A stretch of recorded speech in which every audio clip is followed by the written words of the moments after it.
Jelang penyelenggaraan Piala Dunia U20 pada tahun 2023, perwakilan PSSI melakukan sidak ke Stadion Madia Bumi Sriwijaya Palembang. Perwakilan PSSI mengecek langsung beberapa hal yang sebelumnya menjadi catatan dari pihak panitia daerah dan PSSI. Guna melihat persiapan akhir yang dilakukan oleh panitia daerah di Kota Palembang, perwakilan PSSI menyambangi Stadion Madia Bumi Sriwijaya. PSSI ingin memastikan apa yang telah dilakukan oleh panitia daerah sudah sesuai dengan arahan yang sebelumnya diberikan oleh FIFA dan PSSI.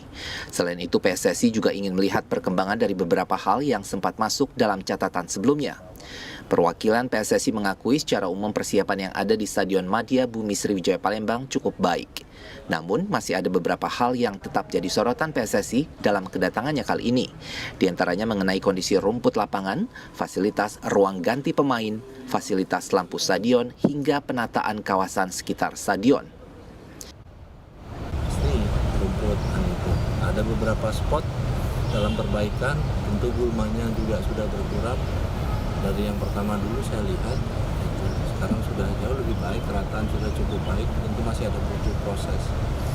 Kita masih ada waktu 1 tahun ke depan, paling tidak dalam persiapan kunjungan dari delegasi, itu kita bisa siap.